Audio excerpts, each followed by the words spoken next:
Hello, I'm Sophia, digital assistant to Jeremy Fay, associate broker with Exit Realty. Jeremy created this video because he wants to ensure that his clients are informed about the home buying process in Texas. Jeremy prefers to have his buyer consults face-to-face. However, he also understands that people have busy schedules and there may be quite a bit of time before such a meeting can occur. During that time, you may find the home of your dreams. We don't want you entering into a contract unprepared and uneducated. For that reason, Jeremy has asked me to help inform you about the process. There is much to learn, and this video will be the first of several in a series. Please be patient and take the time to watch each video, as they are important to the process. This first video will focus on what happens before we have an effective contract on a home and the steps necessary to get there. Without any further delay, let's get to it. Before we start shopping for homes, we will have already secured your pre-qualification from a mortgage lender. We'll need to submit that with your offer to show we are a qualified buyer. If you don't have a lender that you know and trust, Jeremy can happily provide you with a list of mortgage lenders that have taken great care of his clients in the past. Once we find a home that fits your needs, we will sit down and look at what has sold in the same neighborhood or area, determine a fair asking price, and write up an offer to purchase with the terms that work for you. All contracts will have an earnest money deposit. Earnest money is what Jeremy calls put up or shut up money. It's also called good faith money. It demonstrates to the seller that you are earnestly sincere about moving forward with the purchase of their home. Jeremy usually recommends putting up earnest money in the amount of 1% of our offer price.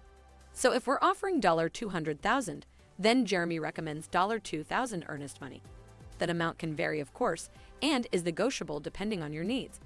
With higher priced homes, be prepared for the seller to ask for more earnest money. The important part about earnest money is to remember that it is a credit to you at closing. If you terminate illegally, however, the seller can receive it as liquidated damages. We will want an option period to make sure this is the right home for us. It's called an option because we have the option to stay in the contract or terminate. We will have a negotiated number of days that give us the option to terminate the contract for any reason. For that right, be ready to put down anywhere from $50 to $200 that will be given to the title company, then credited to the seller so they will take their home off the market during this period of time. This will also give us time to have the home professionally inspected and negotiate a repair amendment if there are repairs you'd like the seller to complete. When you close, the option money is credited back to you. If you terminate during the option period, you will not receive your option money back, but you will receive earnest money back. The costs associated with using a mortgage to purchase a home are the buyer's responsibility. However, we may want to ask the seller to help defray and slash or pay for your closing costs. Closing costs vary from home to home, depending on your price point.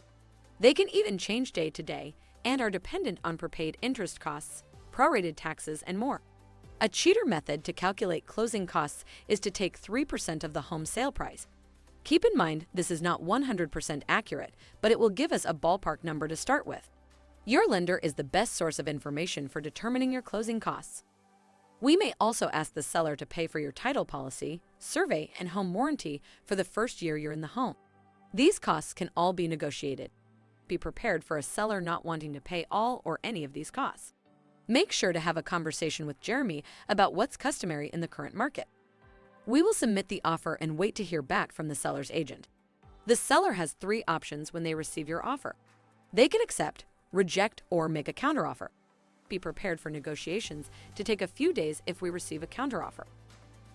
This is a good place to end this video now that we understand the process of constructing an offer to purchase a home. You may want to watch this video a couple of times to make sure you understand the process and the concepts involved. It's normal to have questions.